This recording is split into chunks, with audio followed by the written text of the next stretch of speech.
Well, hello everybody. Hello Bettina, how you doing? Hi, Eric. Hi, everyone. I'm doing great, actually. Um, Good. feel tired today. I don't know why. Big day You just yesterday. sorry, big day yesterday? Big day yesterday. Yeah, it was our 10th wedding anniversary. So, Oh, right. What'd you guys um, do? wow, we didn't do a lot because Peter was Hmm. working, but we Hmm. actually, there's a restaurant in Bronte that we really, really love. And it's a very fine dining restaurant called Cucci. And we've only been there like we go there every couple of years. So it's like usually when something's really special. And so Mm. that's where we went. And it was interesting because he called and made the reservation and I guess told them it was our anniversary. And when we got there and then they took us to our seat and we sat down and a few minutes later she came out with two glasses of prosecco with a raspberry in it and said Mm. happy anniversary. So I thought that was really nice. A very nice touch. Very Yeah. nice touch. The food there is absolutely amazing. And so I'd put money aside for quite a while to go Hmm. there.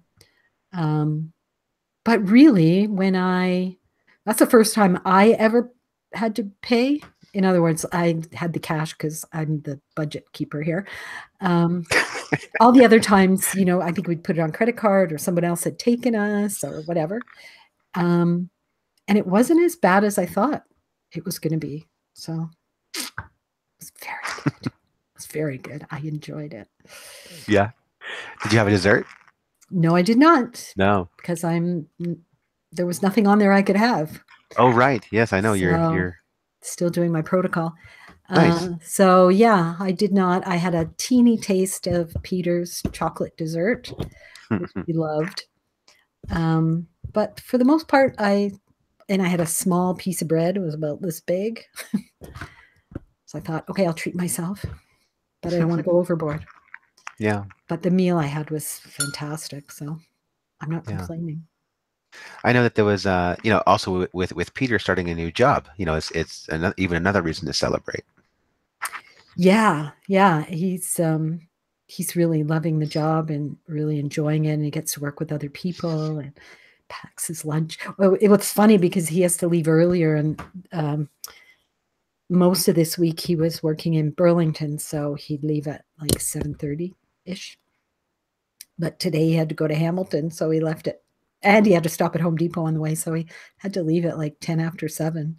So we're Mm. up much earlier. We're up by 6.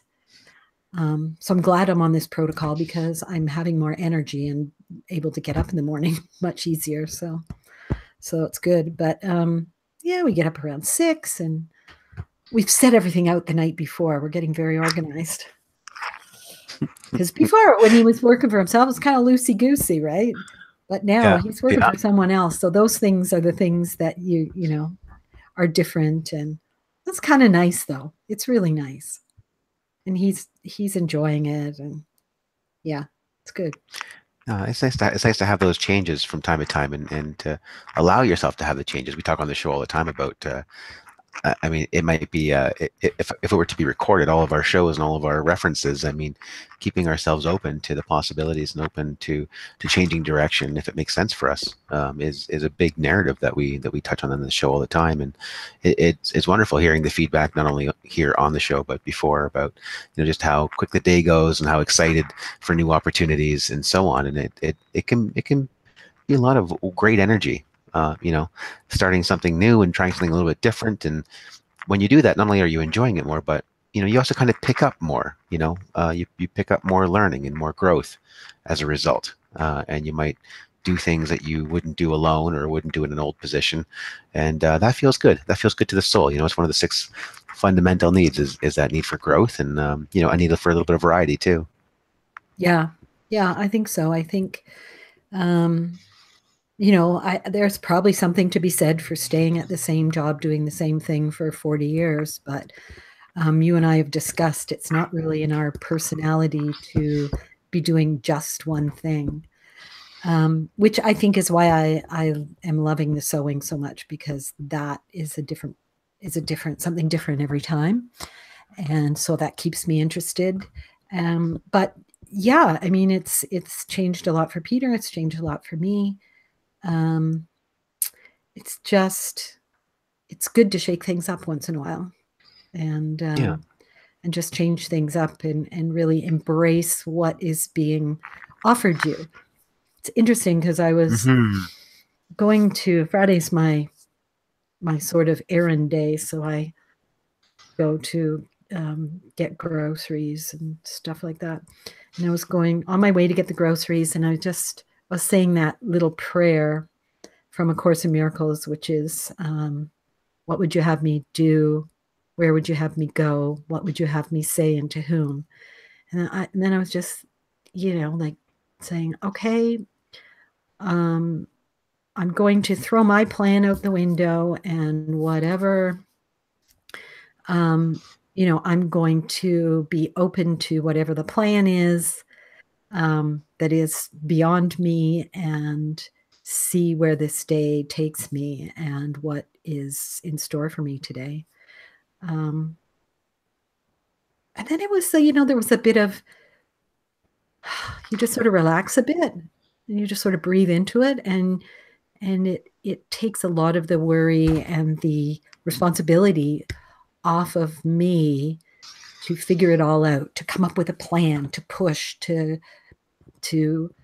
do all those things that we think are going to make our lives better and often don't, because we're too rigid about holding on to our plan and not being open to the idea that there might be a better plan out there.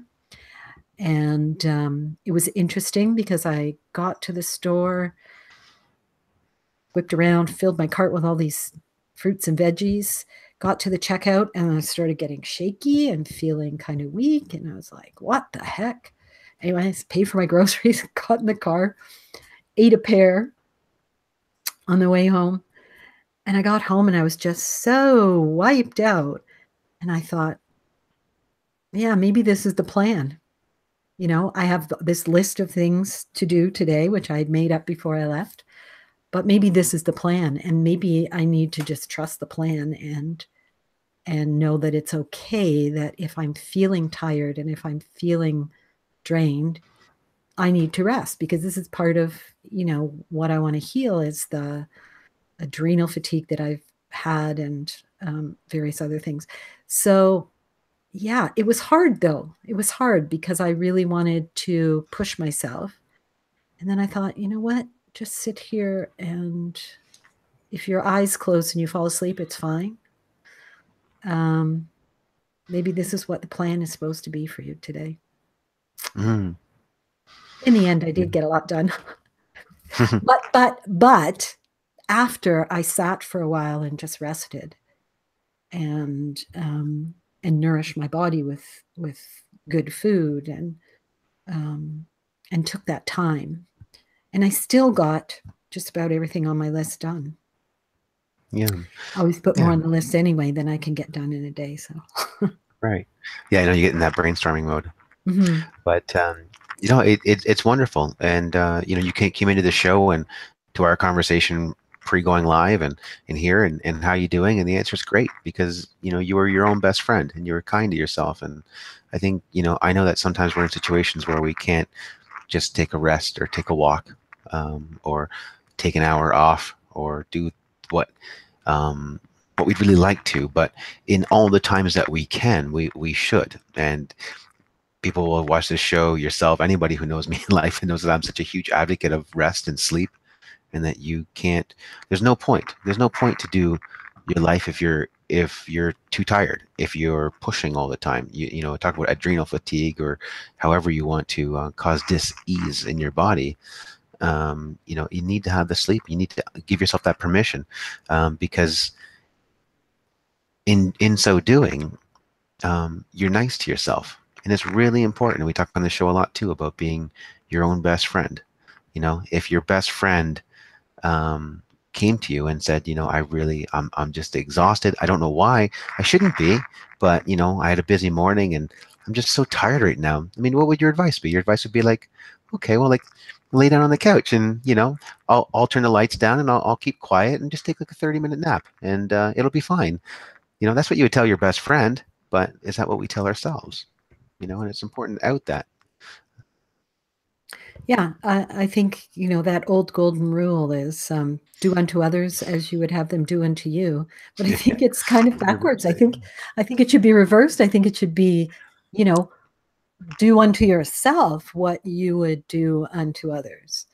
I think you Yeah, get a or at least your best better, friend. yeah, I think you get a better, even not your best friend, because if you are doing to yourself what you sometimes do to other people, it might make you more aware of, how bitchy you might just be. I'm just saying. um, yeah, yeah. I think it's kind of needs to be turned around a bit, and I think we do have to treat ourselves with more kindness, and um, because I think when we do that, treating others with kindness just comes as part of that package. And I think when we are not treating ourselves with love and compassion and kindness, then it's a chore to do it for other people. Maybe not so much a chore, but it's work. You have to try harder to do it if you're not feeling it in yourself. When you're feeling it in yourself, it's just a natural. It's the natural flow of things that it is then expressed outward to other people.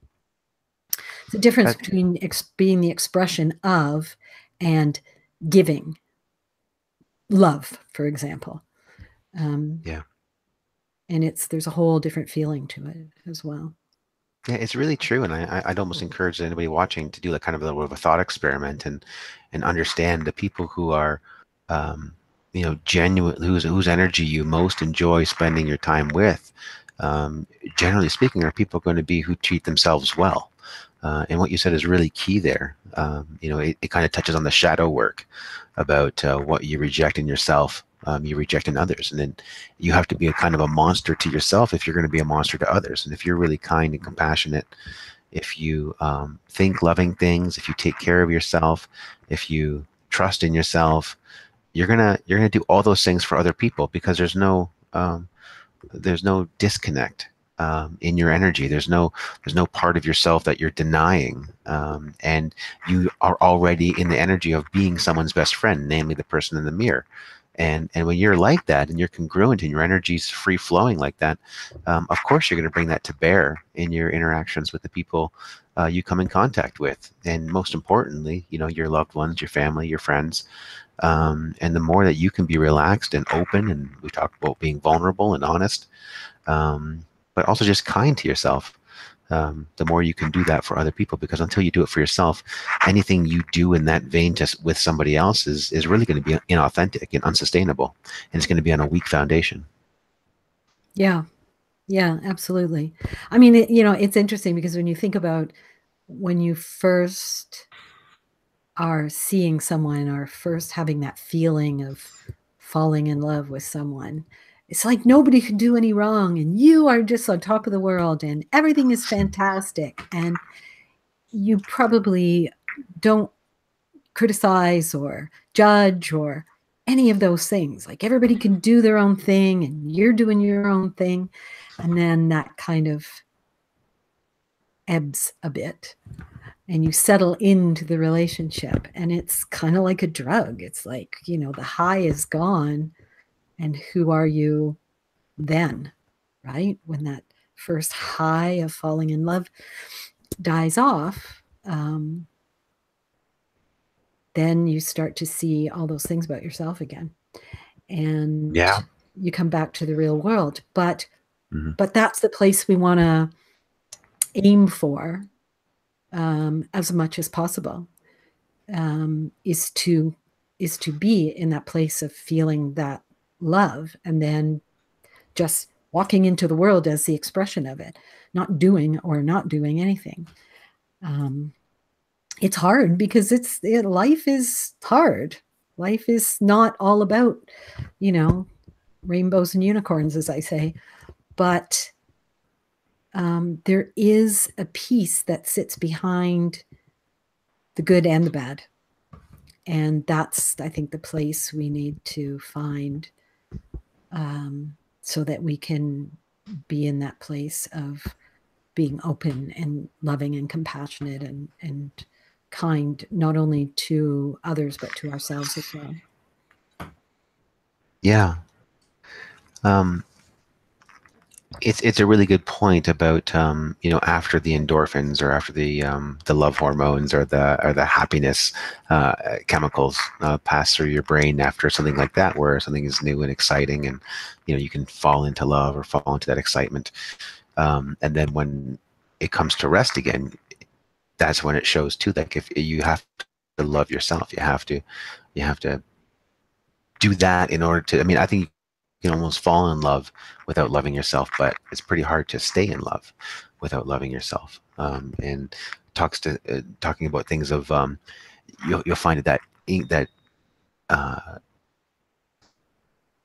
that like kind of incongruity with how you feel here and how you want to project that feeling out into your relationships. And then, almost to what you said earlier about shaking things up, then we can shake things up in one of two ways. We can shake things up through self-sabotage, or we can shake things up through you know uh, a calm, aware decision as to what we want to do next, or what we want to create differently in our life. And I think if it's incongruent, I think self-sabotage is the one that rears its head. And I think every single one of us deals with, can look back on our life and see where self-sabotage was present, and when we weren't being our best selves. Yeah, for sure. I mean, like you said, if a friend was having a shitty day, you wouldn't pounce on them and say, "Whoa, what's the matter with you? Pull up your socks, get your act together. Come on, what's the matter? You don't need to be like this." Blah blah blah. You wouldn't do that. You would sit with them and you'd say, "You know what? You're having a crap day, and it's okay. Let yourself just be in that crap day, because tomorrow is another day." But we tend not to do that with ourselves, right? We're too hard on ourselves. We think that, especially when we're doing this kind of work, we reach a point where we think, I'm supposed to be happy and loving and kind and all these wonderful things all the time. And it's just not possible. It's just not possible. So we have to love ourselves through all those times when it's not possible to be happy, happy, joy, joy all the time. Mm-hmm. When I was a kid, I was raised in the Catholic Church, and I was always still do feel very connected to Jesus. And I used to say, I want to grow up and be like Jesus. I want to be loving and kind and soft and compassionate. And I was probably as far away from that as you could be.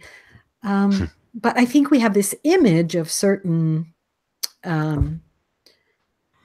spiritual beings that they never suffer the pains and the perils of being human, and that's not really true. I mean, I don't now think for a moment that Jesus did not go through times when he was angry and afraid and upset about things that were happening, and the contract that he agreed to and that he had to fulfill. So we really do have to recognize that,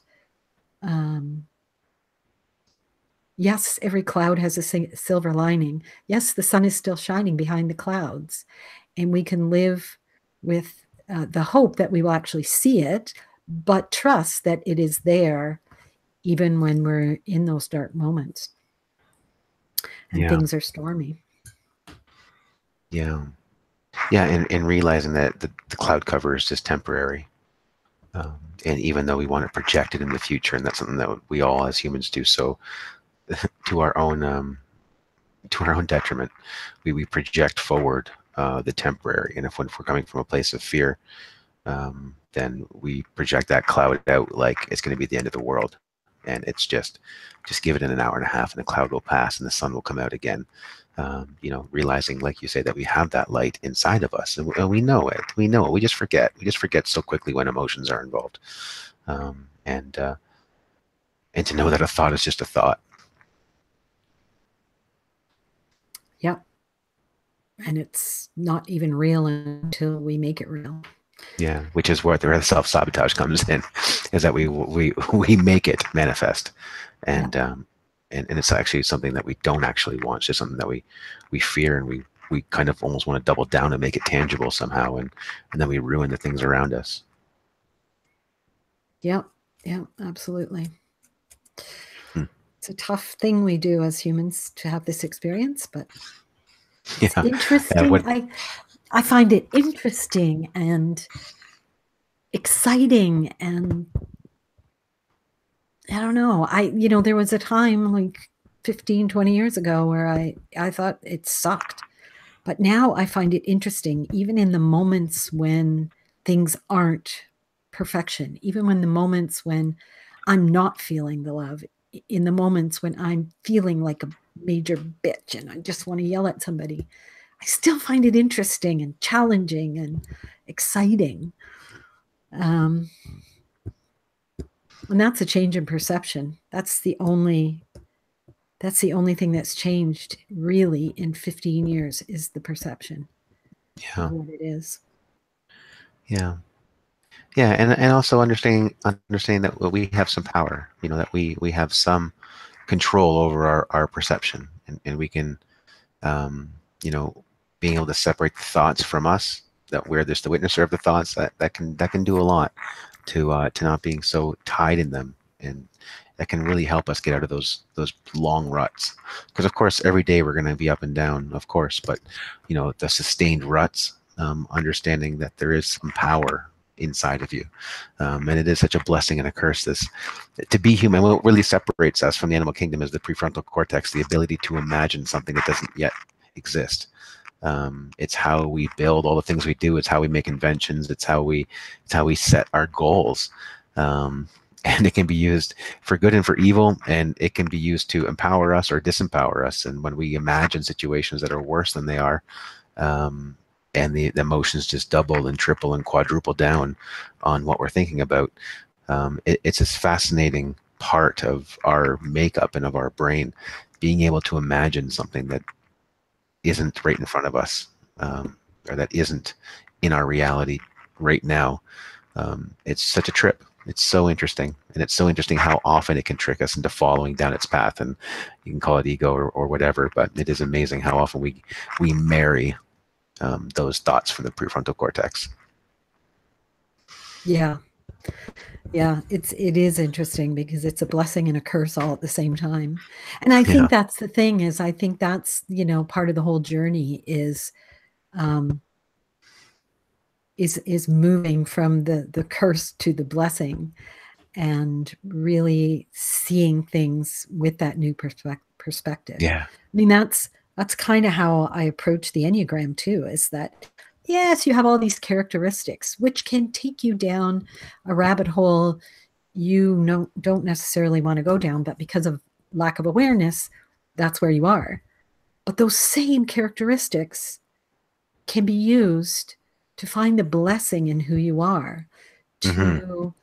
to be used in a totally different way that empowers you as opposed to disempowering you. So, um, yeah, it's just that flipping that switch. If you don't like a radio station, do you sit and listen to it?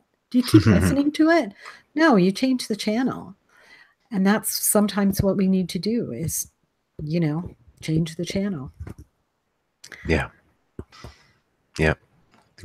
That's exactly what it is. I love that analogy, and um, yeah, that our thoughts are really just what one radio station is broadcasting, and if you don't like it, just change the receiver. Just Yeah. change the station. You don't have to. As difficult as it feels like in the moment, or as unaware as we can be in the moment. Um, yeah, just change the channel. It's And within our power to do so. maybe there are people out there listening to a terrible radio station and complaining about it, but really change the channel. It's as easy as that. I think we sometimes growing up, we never see that we have the option of taking back our power. Hmm. And so when we become adults, we've never seen an example of it. We've never had an experience of it. So we really and truly do not recognize that We can change it if we want. I don't like this, whatever, so I can change it. But I think we don't always even realize that we can. And I think that becomes a problem too. Yeah. Yeah, you're so right. Yeah, it's the channel, it's the collective channel that we tune into as children when we don't have power, and then we just stay on that channel the rest of our lives unless we change it. You know, and that moment when you realize that you can, that it's up to you. I mean, we are gods. We can create our experience, and we can change our experience, and we can rise out of our circumstances, and we can fall. Um, it's really all within our control, and it really is determined by the quality of our thoughts. Exactly. But we've used up our half hour, Bettina. How did you feel about finishing us off with a meditation? Sure. I will Great. do that.